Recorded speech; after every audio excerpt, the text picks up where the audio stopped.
我呢個監字之位得來不易，過18銅人之關，闖500羅漢之陣，為達摩之正宗，冒險犯難，奪回法衣袈裟，為少林之威名，出生入死，奪得武學榜魁。哼！又豈是你悟空率意下令，就可以隨便發落了因啊！我呢個監字之位係靠拳腳打翻嚟嘅，如果以我拱手讓賢，就用拳腳嚟打低我先啦！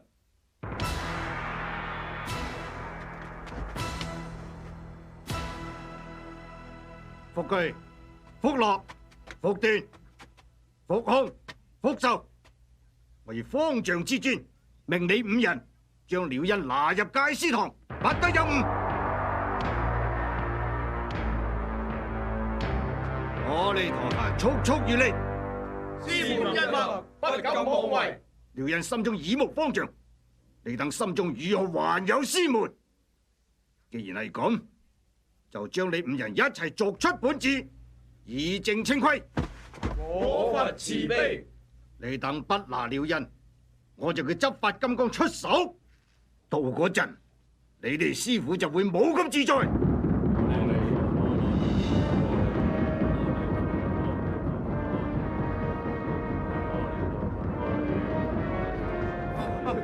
師傅，請你去戒師堂啦！我哋師傅去戒師堂，你哋唔好嚟我哋啊！你哋行開！執法公公，武功非凡，師傅千祈唔好試啊！你哋行開！師傅原諒，師傅又要發嬲，不如先打弟子啦！真係以為我唔會出手打你哋咩？師傅個拳頭重重舉起，輕輕一打，豈有此理！照打！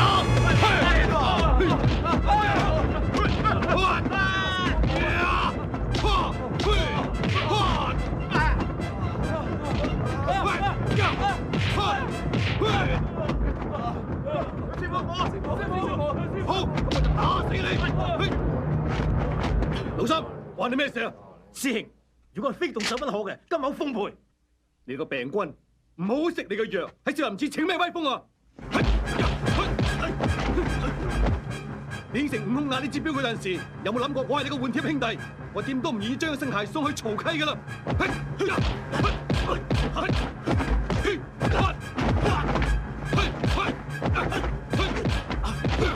師兄，呢件事連上座長老都唔過問啊！你何必核徹點得，白費氣力呢？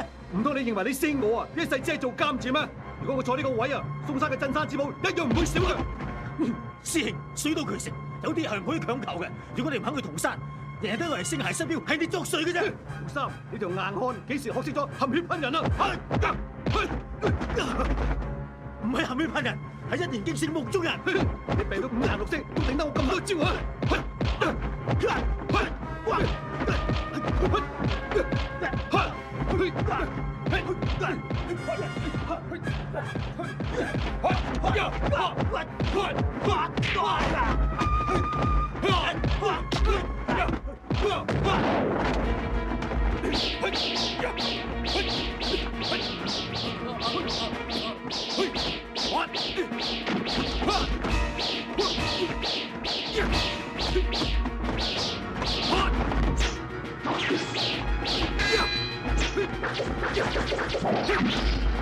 捉住佢！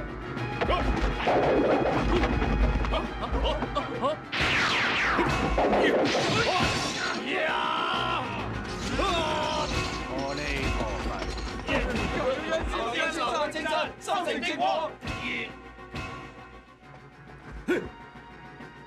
金鳳慈將當時嘅情形寫信話我知，我收到呢一封信就趕嚟向你請安。照信上講係了因唔啱，佢唔應該為一己嘅思念去阻攔南北少林嘅修好，更唔應該對你出言不遜，甚至有動武傷人嘅惡行。佢雖然係跟咗我咁耐，我仲未改到佢嗰種心浮氣躁、自以為是嘅習性，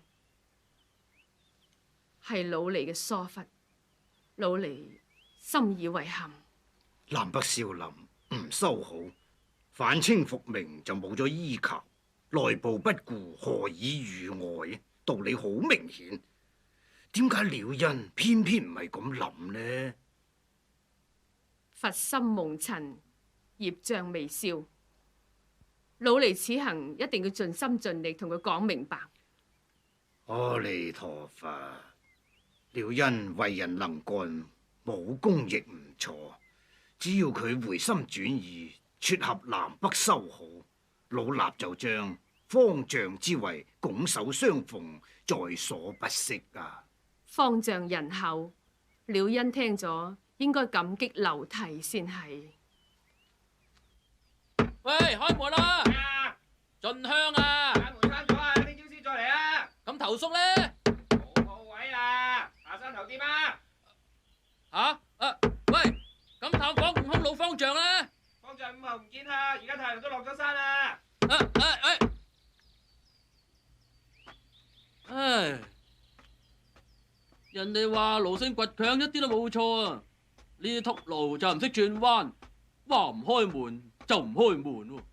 而家唔俾我哋入去，天黑之後我哋自己入去。你點解一啲情面都唔留俾我啊？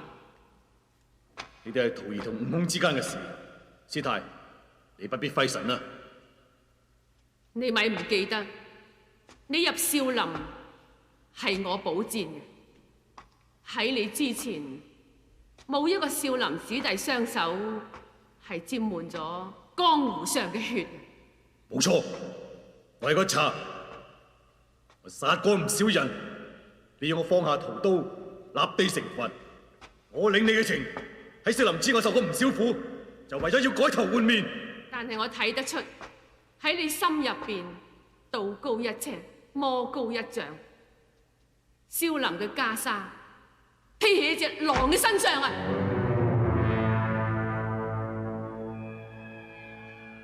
師太對徒兒嘅誤會越嚟越深啦。哼，因為你嘅酒癮越嚟越……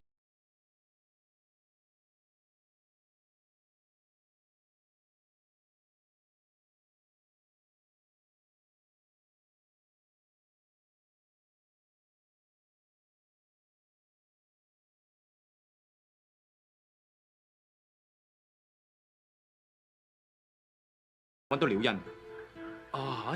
聽講少林寺戒備好森嚴噶噃，唔可以亂闖噶。皇宮大內唔係比呢度更森嚴咩？你隻烏龜仔啊，唔係一樣做偷偷摸摸嘅事咩？講你聽，話少林寺高手如林，無處不在，都係啲唱戲嘅亂咁唱亂咁作出嚟嘅啫。你睇我哋兩個行咗咁耐，邊度有咩高人？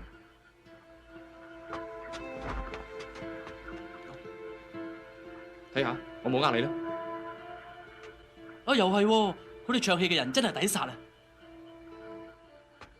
悟空方丈佢話：只要你公正冇私心，要心存善念，佢願意將嵩山少林交喺你手上。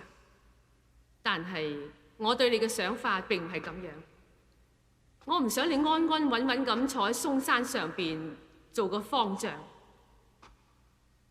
我要你出嚟領導整個反清復明嘅大業。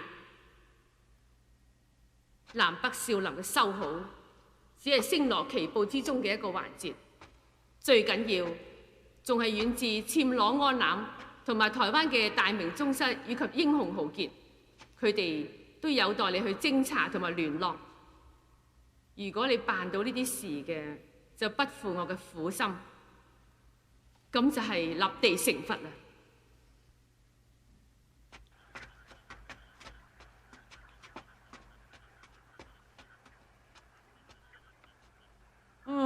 我哋行嚟行去都行翻呢度嘅。佛門聖地就係咁噶啦。如果你係修心養性喺度，過翻10年8年，唔成聖就成賢啦。啊，咁啊好啊！我翻去稟報皇上，將圈禁所全部改成咁樣，咁貝勒爺咧全部都變成聖賢啦。擅闖羅漢門，結果不要忍。哇！唱戲嘅人冇唱錯喎。陰風陣陣，殺氣重重。我睇你都係表露身份啦，免得挨棍啊！只不過係12個人，我哋兵分2路就對付到噶啦。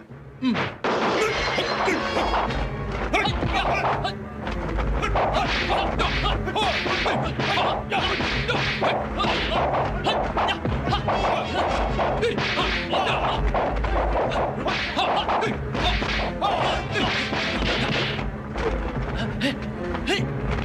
我呢一次嚟就係要你清清楚楚咁俾佢答覆我，你到底要出家，抑或係要還俗？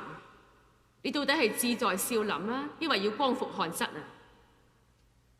你一定要講清楚，無論係點樣，我都唔會為難你嘅。我後生嘅時候，浪跡江湖，殺人造案，成師太多次放生，唔止開導佛理，教練武功，仲引致我上嵩山剃度為少林僧。師太嘅大慈大悲、大恩大德，為徒終一生之世，亦難以為報。唔好再講啲客氣嘅說話，時間無多，我要聽下你講肺腑之言。既然係咁，話不投機嘅地方，請恕為徒得盡。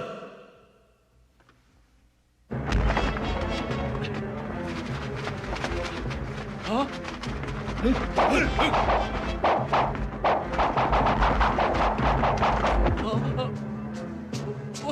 王爺啊，今次我哋兵分幾多路好啊？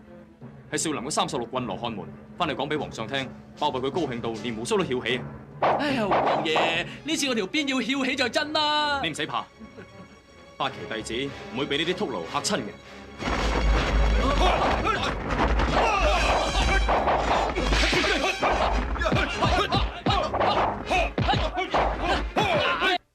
咁講，日後你走你嘅陽關道，我走我嘅獨木橋啦，係咪？逼不得已，還請師太原諒。人各有志，唔可以勉強嘅。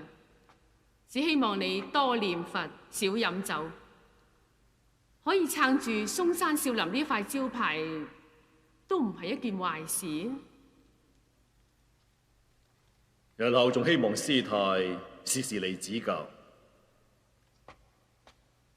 我份內嘅事仲有好多未了，日後見面嘅機會可以講係少之又少，但係千萬要記得一句說話：心在日月，則長命百歲；身入清水，則死於旦夕。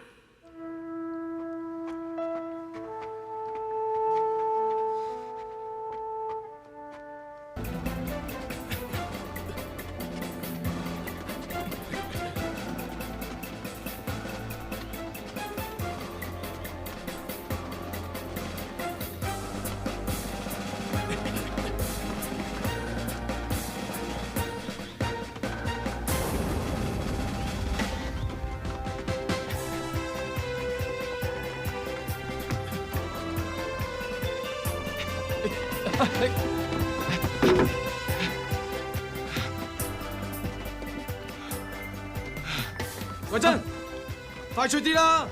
哦，咁嘅年紀仲出家，淨係玩水都玩到你上西天啦！行啦，慧珍，快啲啊！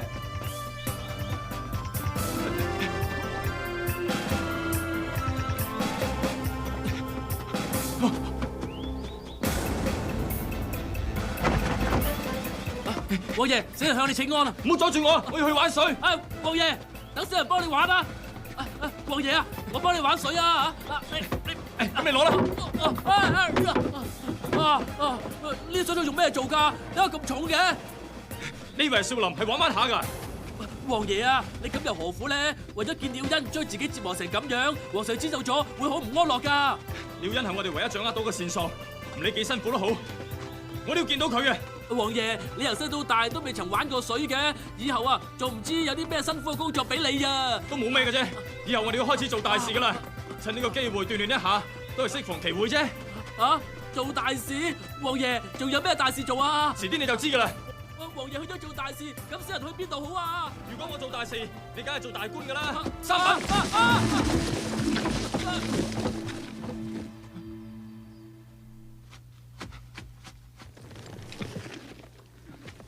醉子，醉子，你喺邊度啊？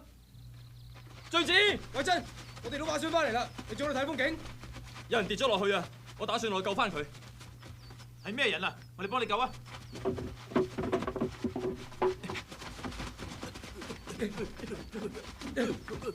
醉子，醉子，你喺邊度啊？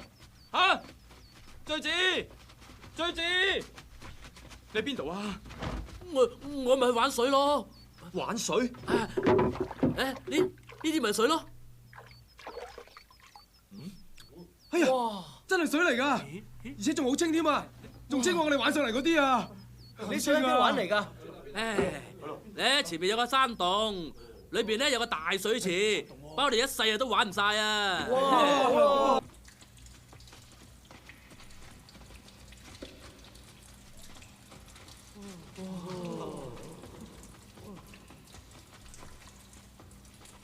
今次真係天賜甘露，醉子，你今次跌得啱啱好啦。哈！我哋以後可以慳翻好多腳骨力啊，唔使走到咁遠玩水翻嚟飲咯。喂，想玩水啊？係啊，梗係啦。得啦，不過一桶咧要3文錢嘅咩？嚇？3文錢？打一桶，計一桶。我哋少林寺一日用成200桶水，咁樣你用咩發達啊？咁咪係噶咯，哼！咁叫做人無橫財不富，馬無夜草不肥。我哋走。走。唔得！我一定要喺呢度打水，你敢阻我咩？喂，做咩啊？你喺山下想搶酒，喺呢度咧就想搶水。你啲和尚啊真係識打散喎。你咁講咩意思啊？唉，你哋啊頭上無法，山下無天，簡直就係無法無天啊！你霸佔水池，貪財好利，你先至無法無天啊！我哋打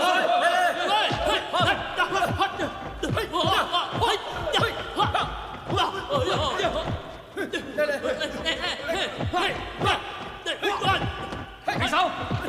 停手！你竟然命長啊！夠膽同咁多位師傅交手？佢哋恃住人多蝦人少啫嘛，我咪唯有一死以保山河咯。唉，有咩事咁大不了？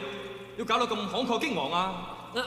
我只不過係做啲小生意啫嘛，一桶水3文錢，佢哋都唔肯俾，3句唔埋就話要搶啦，點似係出家人喎？簡直啊係生大禍啊真啊！唉，哎呀，好啦，當俾面我，一桶1文錢，啲水咁靚，1文錢都值嘅。喂，嗱你哋聽到啦？阿彌陀佛，我哋4大皆空，1文錢都冇㗎。唉，好易啫，佢哋玩水你計數，一共幾多錢？問我攞。阿彌陀佛。唉，好啦，既然咧我大哥開到聲啦，我一定要俾面嘅。喂，以後啊，只有佢帶住你嚟玩水，我先至會俾你入嚟嘅。如果少林寺入邊有啲咩粗重嘢俾佢做，你哋就要幫佢手做啊！做晒嗰啲功夫啦，咁我哋算打和。將來咧，你哋班無法無天嚟玩水啊，我就1文錢都唔會收你哋嘅啊！去玩水啦！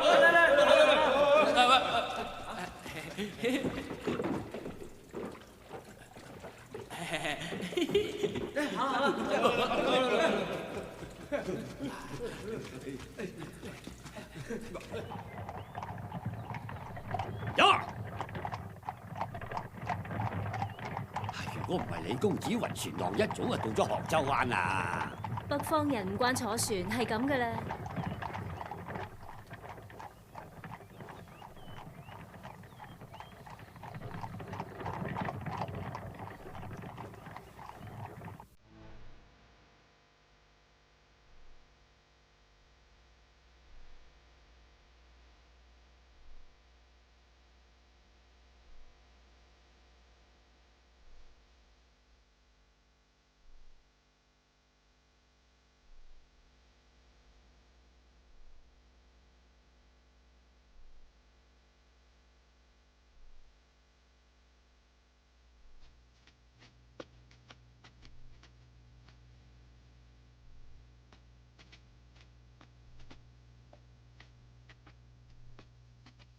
向了恩師請安，請了恩師用齋。我叫你哋幫我預備嘅嘢，你哋帶咗嚟未啊？松枝已經帶咗嚟啦。上啊！我好肚餓啊！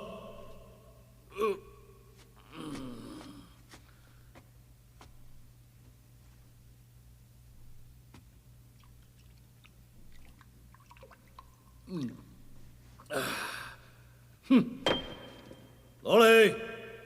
你要咩啊？我咪講過，叫你嚟幫我預備啲酒嘅咩？快啲攞嚟！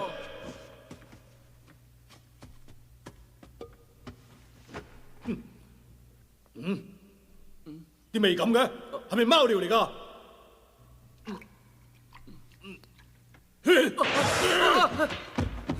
師傅，呢啲係梅酒嚟㗎，係用800年嘅老梅樹所結嘅梅子藥㗎。師傅啊，福居上次攞咗程酒嚟俾你，俾方丈佢困住咗啊！我唔理咁多，唔攞酒嚟，你見一個打一個。去！係。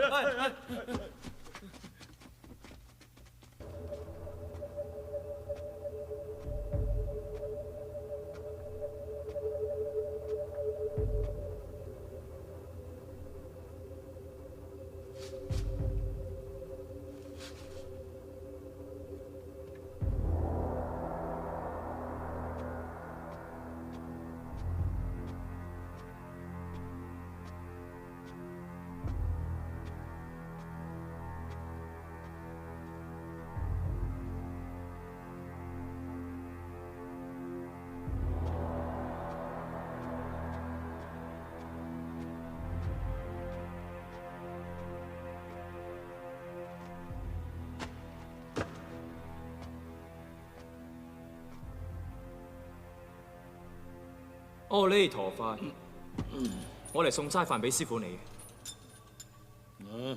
點解我未見過你㗎？初入寶山，有冇法號啊？法號慧真，邊個引你入山門嘅？悟空方丈。你同悟空係咪親戚嚟㗎？素不相識。悟空從來都唔會親自引人進山門嘅。可見你嘅來頭都唔少啊！可能慧真同上人有緣，嗰日上人心血來潮，就引慧真入咗山門。可能係地藏王菩薩報信俾佢，話有個財神爺嚟咗，要好好接待啦。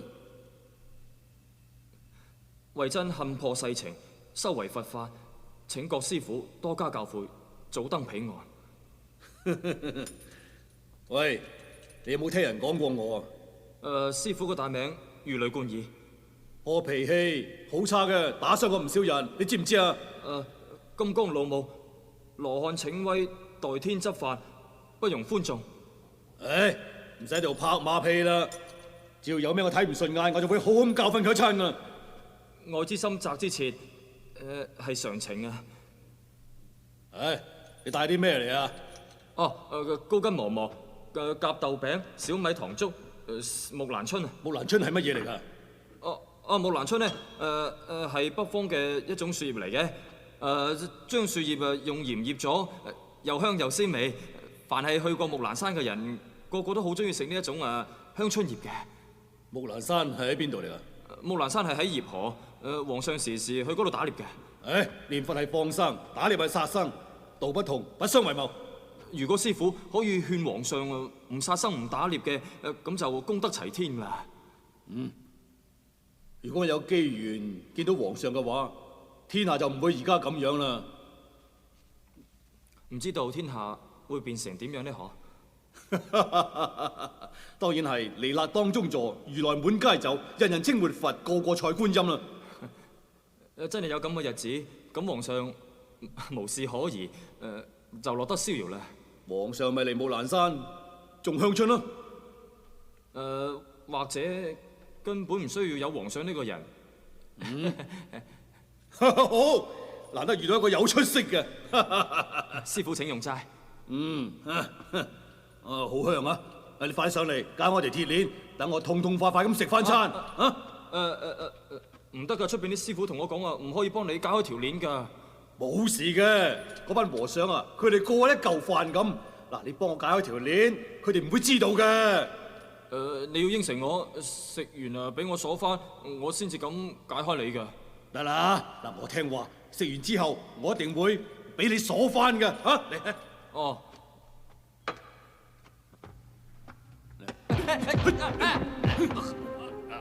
我頭先猛咁話香，你知係指乜嘢嘛？係咪木蘭春啊？春你個頭啊！自從你一上嚟，我就已經聞到酒味㗎啦。你咁將啲酒收埋喺邊度？快啲攞出嚟！嗰啲酒係供奉達摩老祖㗎，唔俾得你飲。達摩老祖飲得，我點解唔飲得啊？你再唔攞嚟，我攞你條命！阿彌陀佛，阿彌陀佛！你落喺我手上，苦天不應，驕地不聞。你唔攞走嚟，我就攞你命！我弊啦，弊啦，今次弊啦！你自己搞成咁樣噶，飲唔成唔好怪我啊！你挖地下啲泥過嚟，等我聞下。快啲！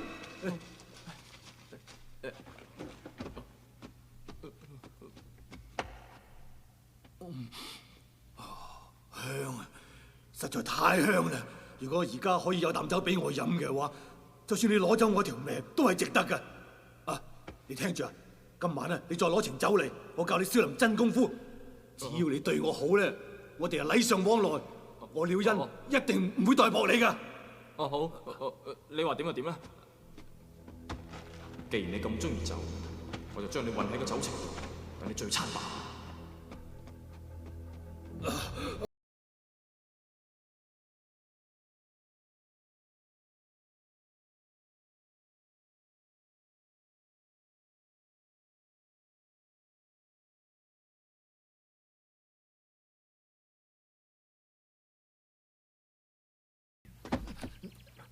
憤！你三番四次想背叛本殿，今日我就俾個機會你，賜你長矛一支。如果你打得贏佢哋，本殿就放你走；如果你輸咗嘅，你知你有咩後果㗎啦。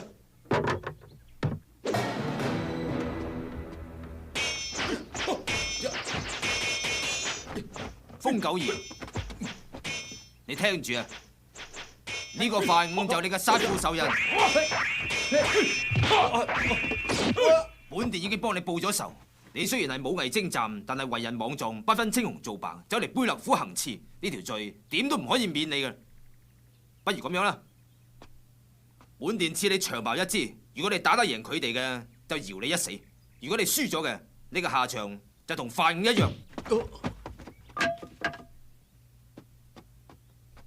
咁好似單調咗啲啊！不如我哋嚟賭一鋪，加啲氣氛。風九兒，我俾1刻鐘嘅時間你，如果佢哋打唔贏你嘅，我就輸1000兩銀俾你。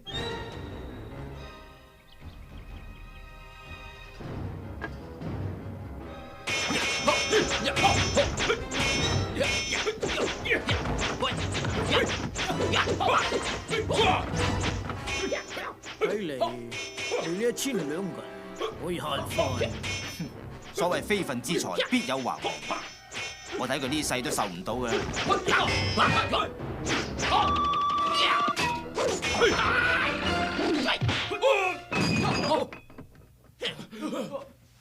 請問1刻鐘夠足未？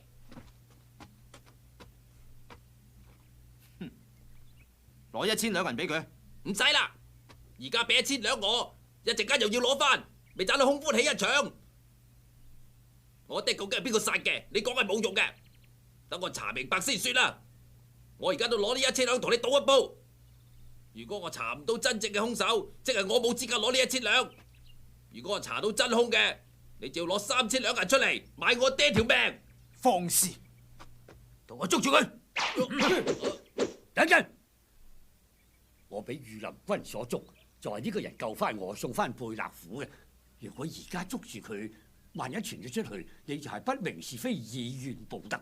日後仲會有英雄豪傑願意投效於你，共同大業嘅。放咗佢。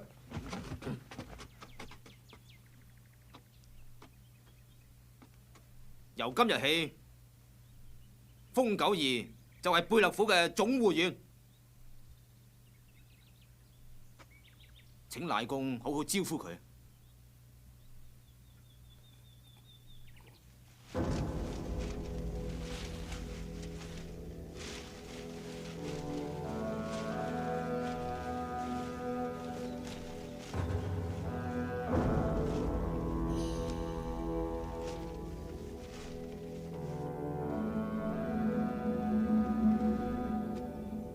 爹，孩兒不孝，趕唔切同你報仇。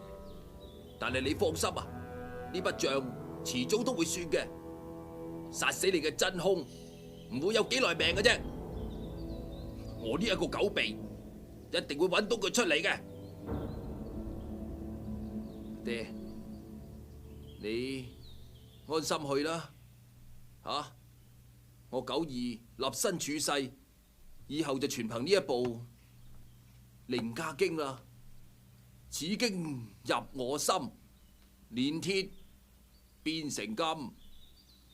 爹，你安心上路啦，我會為你爭翻一口氣噶啦，吓！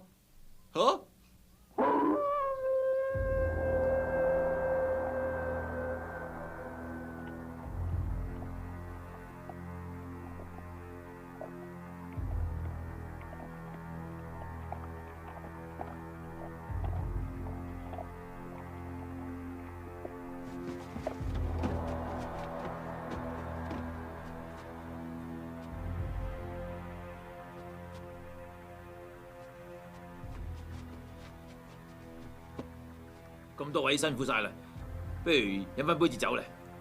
多謝啦，我哋要趕住落山啊，唔係一陣大霧好難行噶，我哋都係走先啦。係咁，我都唔勉強啦。咁多位慢行啦，你保重啊，保重啊，保重。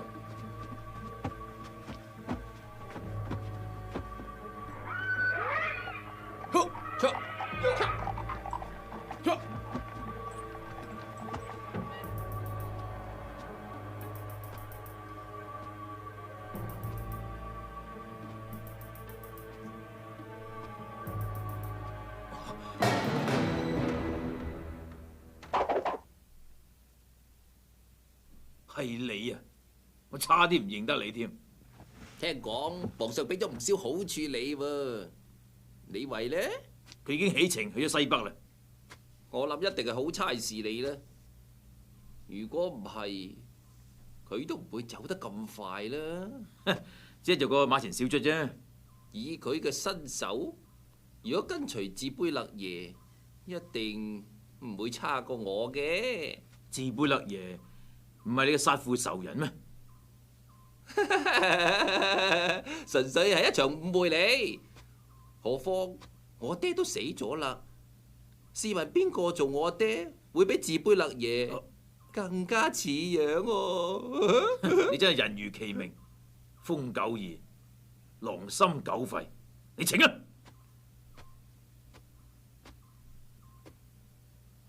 我今次嚟唔單止係為咗李慧嘅事嘅，唔通係智貝勒叫你嚟對付我嘅？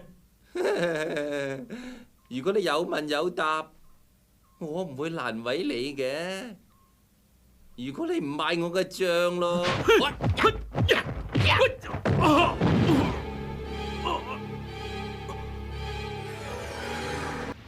根本係有人造謠。真貝勒爺，你點會嚟啲咁嘅地方啊？你呢條山高皇帝遠，又有美酒，又有美女，比着我唔嚟就真係傻仔嚟啦！真係估唔到，智貝勒爺會派你啲咁嘅人嚟調查嘅。因為我有個狗鼻啊嘛！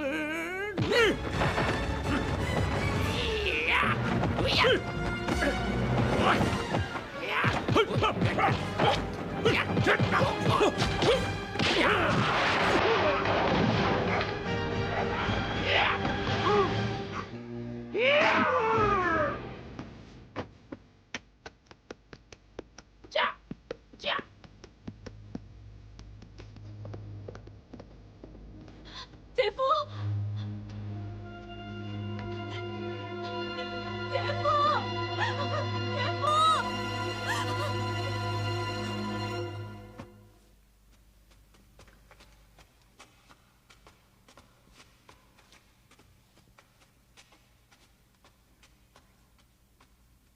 阿彌陀佛，身上唔方便，恕我唔行禮啊！廖恩師如果安靜落嚟，老衲一定唔會咁對待嘅。哼，冇所謂，如來佛鎖金龍都係咁啫。不過，如果俾三界神尼見到我而家咁狼狽嘅樣，你老以方丈之尊虛位以待我嘅煙幕，亦都可以大白於前啦。居然之心，昔日如是，今日未變。無謂講啲咁好聽嘅說話啦，快快前來有何指教？係為咗嗰個叫做九二嘅事，想向你討教。做乜嘢？唔通嗰隻癲狗都值得你鎖咩？老衲同眾僧研究過啦，一心師可能係佢殺害嘅，凌家經亦可能係佢偷走嘅。既然佢有嫌疑，點解你唔派執法僧前去拘捕，而兜個大圈走嚟呢度同我講嘢啊？九二剃度，以你為入門師，你對佢最了解。以你認為九二臨走之前有何破綻呢？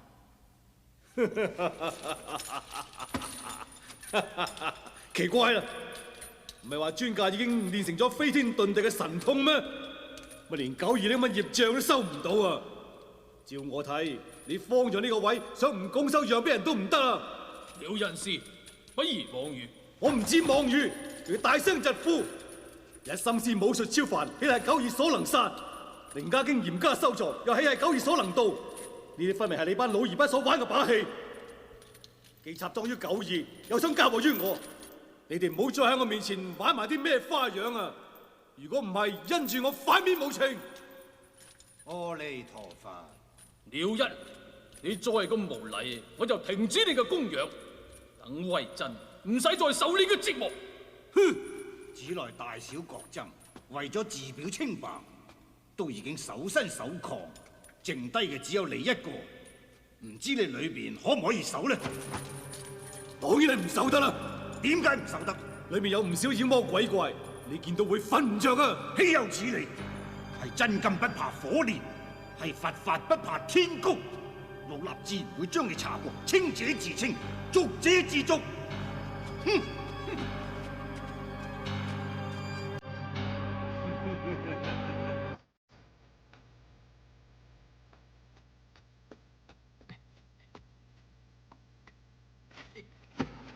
師傅啊，你等咗好耐啊你？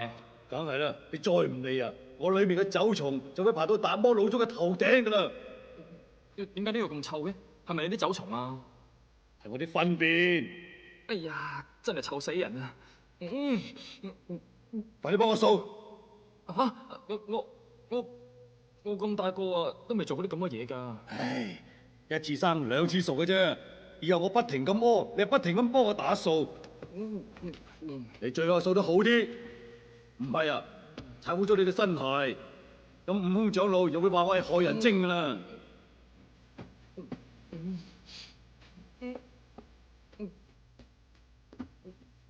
係啊，方丈佢好好手勢㗎，唉，連慧珍嘅名都受埋上去啊！而家真係好啦，臭去香來，可以開壇暢飲啦啊！啲酒啊！真係得來不易，師傅啊，一啖都唔好嘥啊！快啲攞嚟，快啲攞嚟啊！我唔可以再等啦。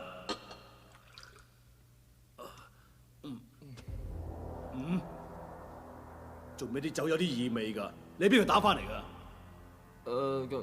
喺山腳下嗰間酒鋪咯，陳年老酒嚟嘅，係我啊好辛苦喺地牢嗰度揾翻嚟㗎。如果唔係怕你嘅碾死我啊，我真係得鬼人咁做啊！係咩？既然係陳年老酒，不如我哋一齊飲啊！我一個人飲冇咩意思㗎。嚟，你一碗，我一碗。慧珍知酒，但係唔識飲酒，一飲就醉。如果俾方丈知道啊，咁以後就唔好再派我嚟侍候你㗎啦。唔緊要啊，即管放心飲啦。一陣間啊，我用氣功向你心口一推，將你飲落肚嘅酒一滴不剩，全部逼翻晒出嚟。飲啦。慧珍實在冇酒量，慧珍飲一啖，你飲一碗。得。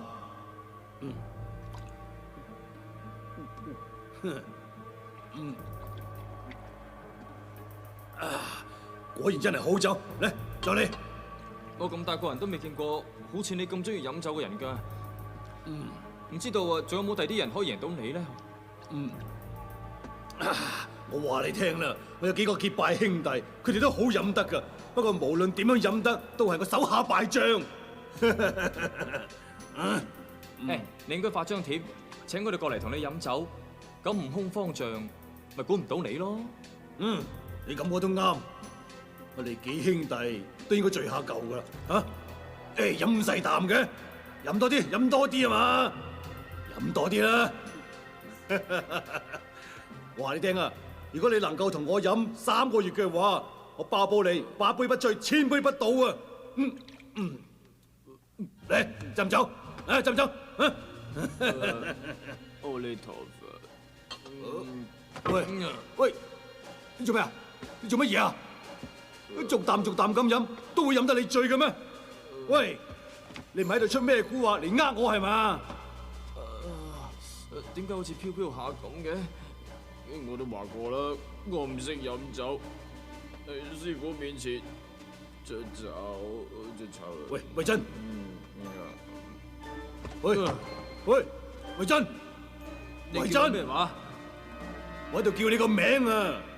我唔係慧真啊，我係仁真。仁真啊！你唔係恩真，係慧真，冇出息。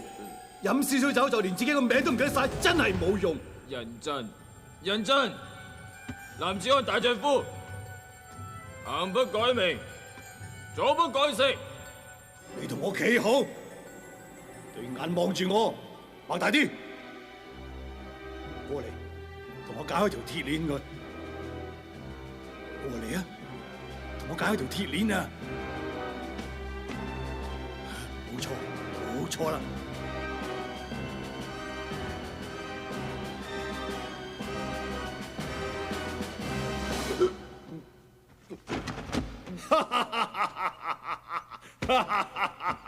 我飲得少，你飲得多，點解我醉，你冇醉嘅？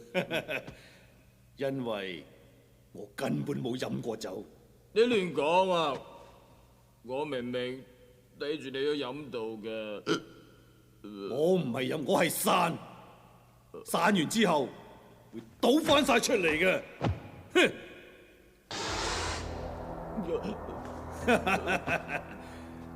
我散咗幾多落去，就會倒翻幾多出嚟。你喺啲酒度落咗啲藥，對我根本一啲影響都冇。我冇落咩藥啊，我冇啊。你用嘅係金招子，我曾經見過。當你一打開個蓋，我就已經心中有數啦。你當然唔係叫慧真，叫認真、認真、認真，呢點都唔重要。最重要嘅就係你究竟嚟呢度做乜嘢？你根本就唔係嚟幫我送齋飯，唔係嚟打掃。你究竟嚟做乜嘢？今日一定要同我講清楚，唔係就嘥咗啲油炸金招子。啲酒啊飲咗落去，好辛苦啊！你幫我逼翻啲酒出嚟啊！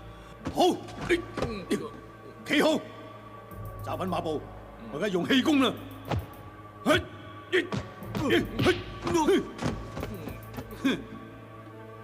啲唔係氣功，呢啲叫點穴。乜你嚟之前冇打聽過少林嘅點穴法係幾咁厲害嘅咩？哼！你暫時就留喺呢度一陣間，我而家要出去做少少嘢。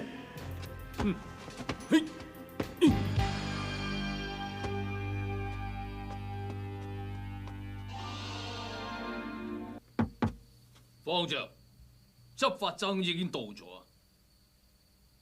方丈，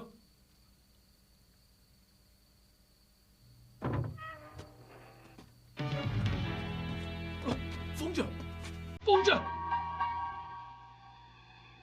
方丈自害。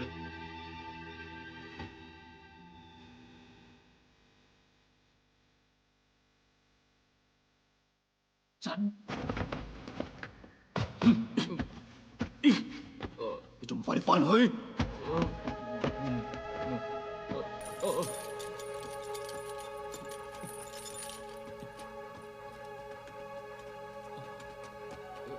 各位師傅，做咩事啊？做咩事？你做過咩好事嚟？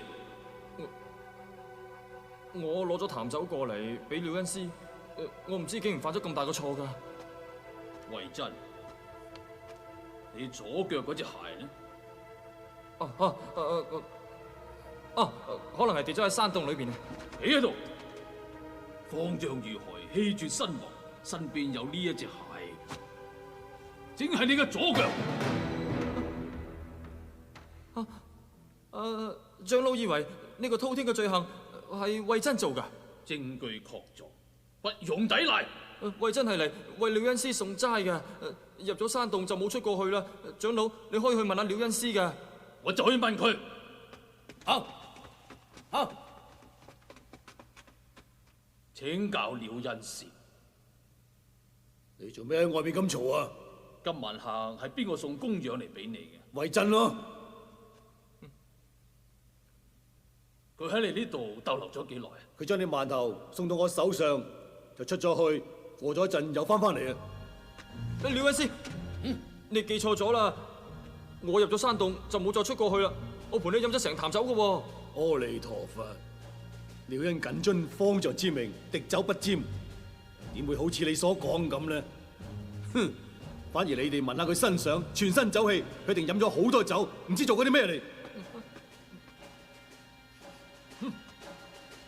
慧真，廖恩師嘅說話你聽到咧？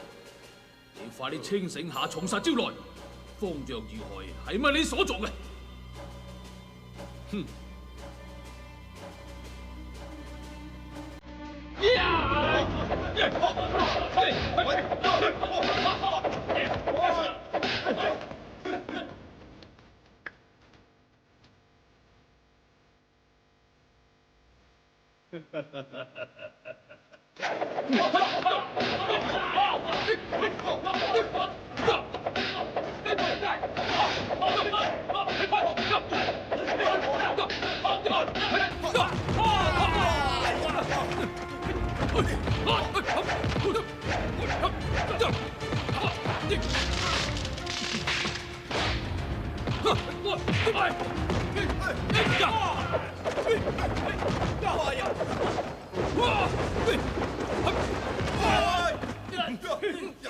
押佢翻去。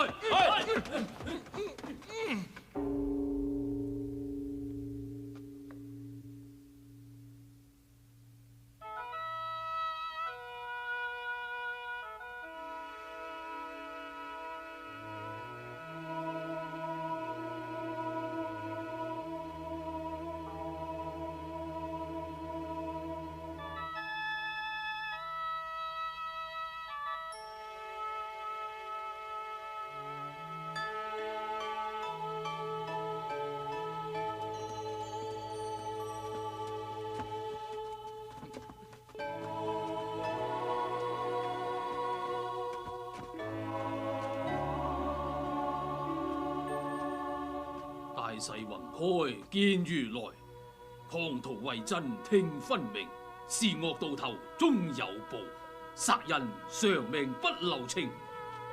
一心長老夜守經，三更遇到明歸陰，魂繫歸來現玄機，破案擒凶濟亡靈。金剛怒目指慧真，方丈身前把冤伸。你若不是殺人犯，火中連開白竹頂。火中連開白竹頂，火中連開白竹頂，火中連開白竹頂，火中連開白竹頂，火中連開白竹頂，火中連開白竹頂，火中連開白竹頂，火中連開白竹頂，火中連開白竹頂，火中連開白竹頂，火中連開白竹頂，火中連開白竹頂，火中連開白竹頂，火中連開白竹頂。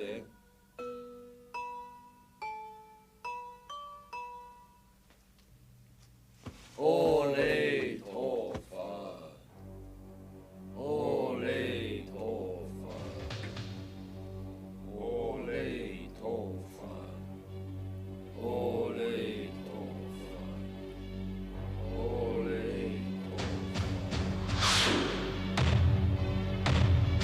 阿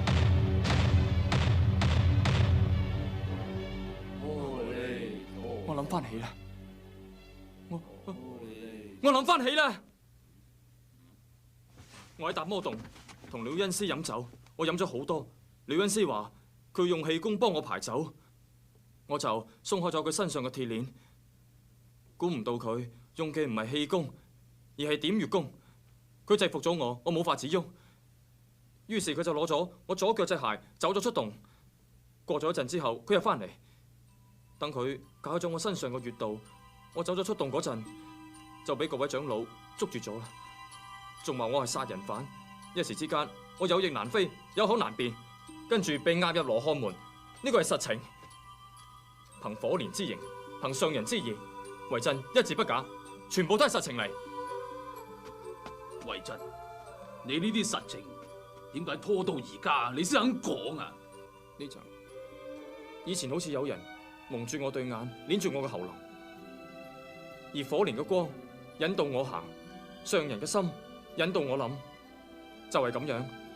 我喺達摩洞裏邊所作所為、所觸所見，全部都翻晒嚟。你講嘅說話好有人證，請長老去問廖恩師。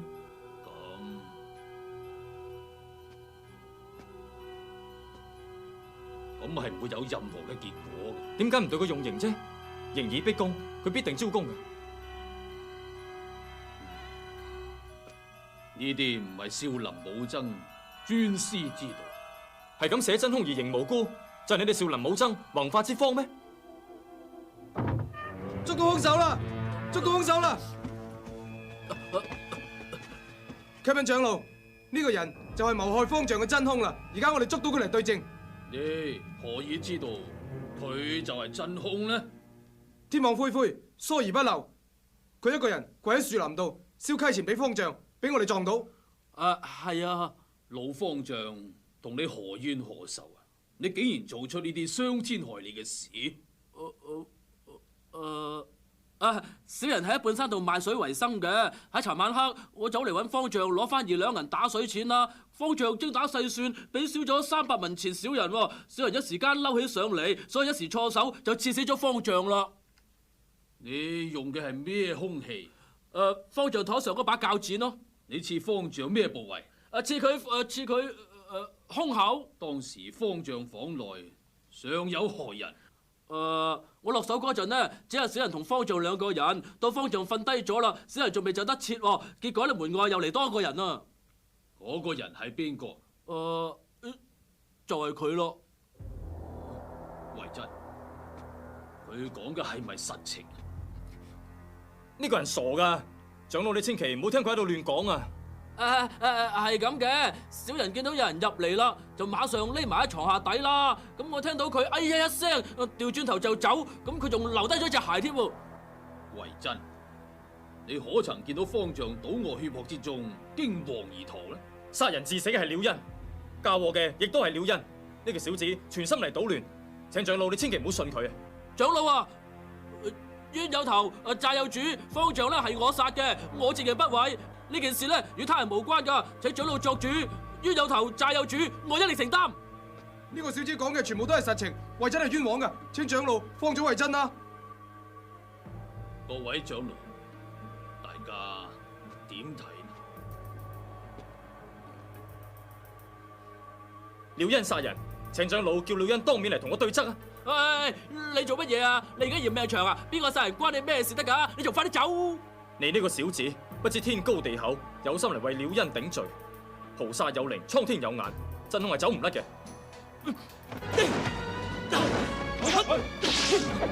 走啦！捉住佢哋！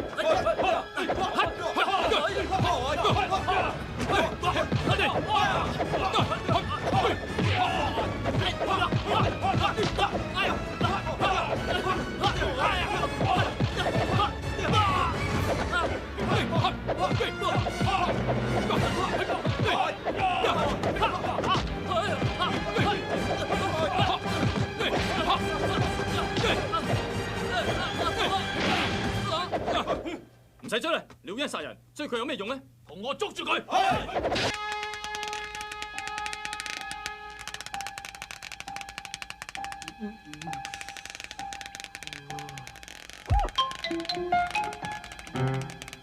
點解我會咁㗎？喂，放我落嚟啊！喂！你倒斃咗喺路邊，一命歸陰啊！我一命歸陰？你係咩人嚟㗎？本尊係神算張籌。籌？你醜唔醜關我咩事噃？你咁樣吊住我，唔俾少林寺啲和尚打死啊，都俾你夾生吊死啦！要嘔晒啲黑水出嚟，咁先有機會唔使死。你快啲放我落去啊！如果唔係，我就算死啊，都揾你墊屍底啊！你年紀輕輕，竟然因張仇，真係唔係人！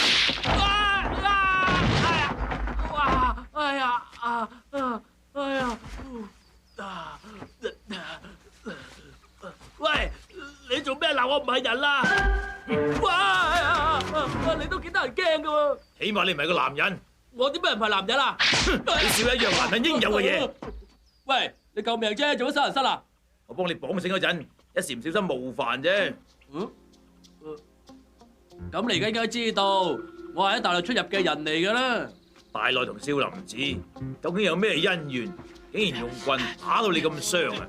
呢啲係朝廷大事，同你啲出家人無關。你都就死啦，仲咁口硬？喂，我話你聽啊，你最好咧就唔好咁多口。你成日話我死啊死啊咁，一住本少爺對你唔客氣至好啊！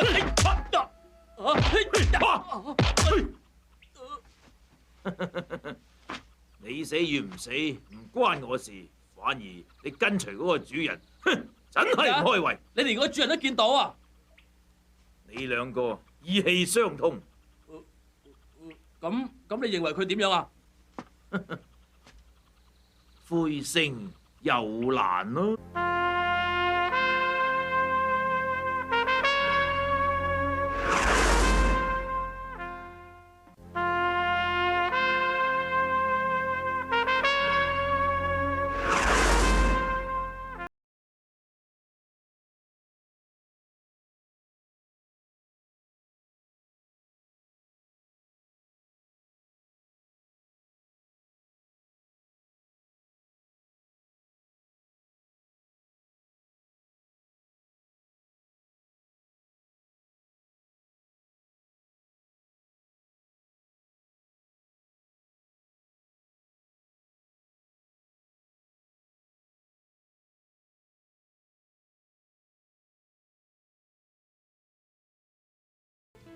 我已經俾咗迷魂藥廖欣飲噶啦，過多陣你哋入去綁住佢，交去見官，知唔知啊？知啦，好啦，去啦。貝勒爺招搖，你估廖真和尚會唔會去呢？開講都話江山易改，品性難移。廖欣以前係殺人放火出身嘅，只要俾多啲好處佢咯，叫佢掘祖墳啊，佢都肯噶嘛？你話係咪？貝勒爺知道佢識得好多江湖朋友，好心急同佢見面。呢次嚟，話唔定會請埋佢上去北京添啊！你放心，如果銀兩打動唔到佢嘅心，我會用另一種方法對付佢。佢唔應承，我就唔走啦。恭喜恭喜恭喜！大衙門當差。以後你有排風光咯！承蒙指教，久聞亨通啊！大師晉身方丈，修成正果，亦係可喜可賀之事。唉，呢個係大家嘅意思嚟啫，我想推都推唔到啦。咁又係啊，可能我哋兩師徒平時日日用個頭嚟撞鐘，而家菩薩保佑我哋。仲遇到出人頭地啊嘛！自貝勒爺久仰大師廣結善緣，勤修武藝，特派老身前來拜會，並敬奉1000兩香油錢，請大師為難。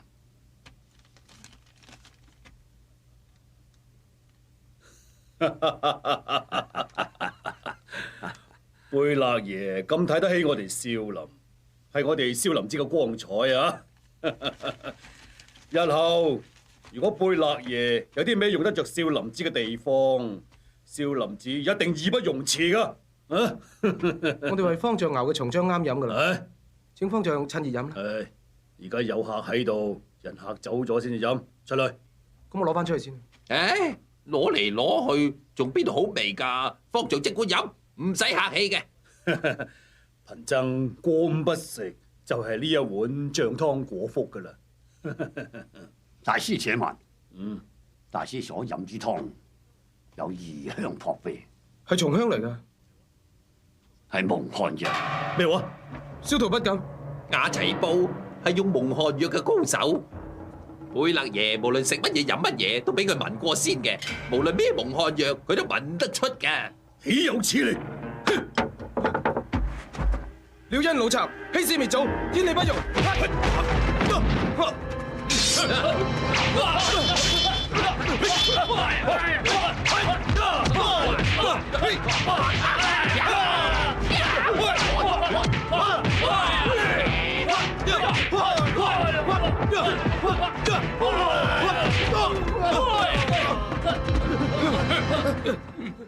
無懼，我差啲中咗你個詭計，你究竟想點？幫你個見官咯，你係殺人兇手，維真可以作證嘅，係你攞咗佢隻鞋，走去殺咗方丈，呢件事你想唔認都唔得噶啦！口出狂言，人嚟，拉佢出去亂棍打死！蒙晒有眼，廖恩殺人，放咗維真，放咗維真，放咗維真，嗰個維真係咩人啊？係個來歷不明、去處不清嘅人。呢度有官府嘅人，將維真介到法界堂，我哋當面對質。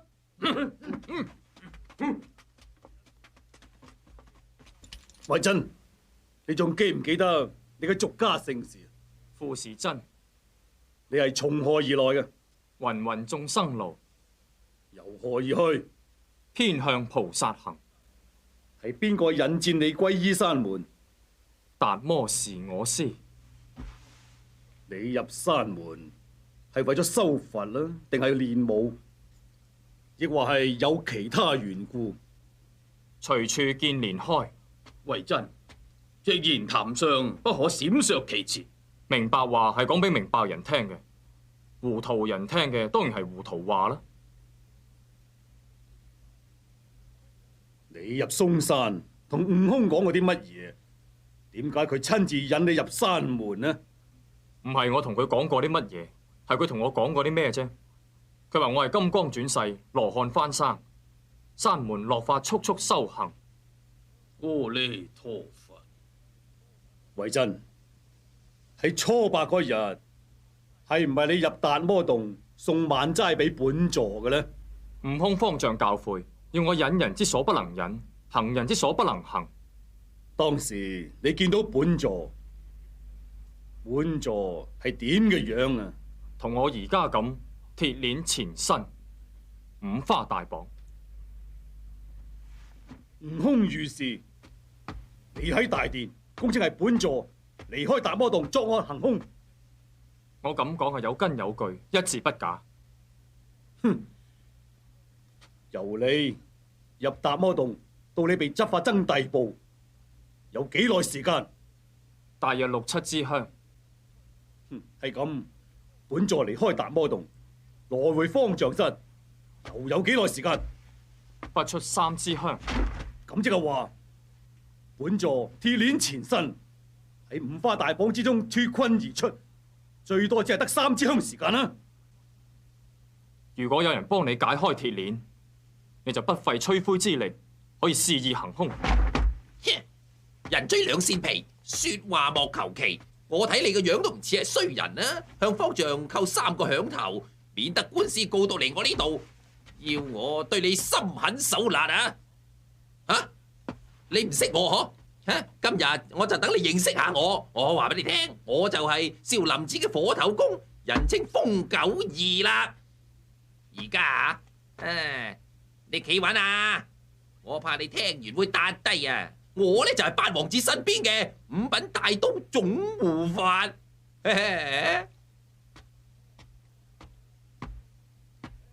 維真，你睇下你企嘅地方，嗰啲一滴一滴嘅嘢係乜嘢形成嘅？呢塊石板上邊嗰啲係啲僧人嘅血嚟嘅。冇錯，喺1800年嚟，你知唔知道喺呢個法界堂上被打死打殘嘅打到瘋癲嘅有幾多個人？今日如果你蒙烹冤情、含血噴人，本座就要你達摩士師也是魔，隨處見連也見災。千秋僧寶位於一旦，古剎蒙塵，匹夫屬人。亂噏！人嚟！我先掌佢20巴掌，打到佢門牙都甩晒為止。呢啲係瓦齊布老爺叫小僧送嚟俾大人㗎。好，等一陣，做乜嘢？呢件事我而家睇到啲眉目，不如等我哋商量下，然後先慢慢炮製佢咧。救護員喺呢個時候仲有咩好商量啊？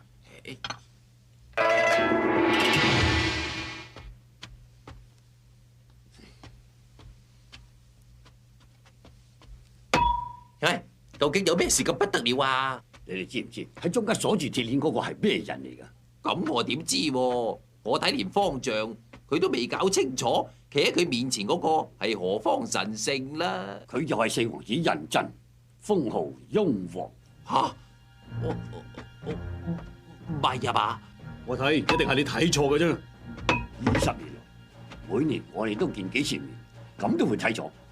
話你哋聽，這一個中意閒雲野鶴，四處遊遊，佢入少林寺練功修佛，並非冇可能。據我所知，喺呢一排佢啊的確係嚟咗江南嘅。哎呀，如果真係掌佢嘴，搞到佢流血，咁啊真係好似嗰3個字不得了，不得了啊！不過呢個人嘅人頭好值錢，我睇起碼都值5萬2萬銀。咁呢件事交俾我啦，個個人都得，淨係你唔得。咩啊？點？你係自貝勒嘅5品大都護院，萬一呢件事牽連到自貝勒爺，咁就好麻煩啊！咁呢個好處就益你啦。咁嘅機會唔係個個人都有噶嘛。好，我識點做噶啦。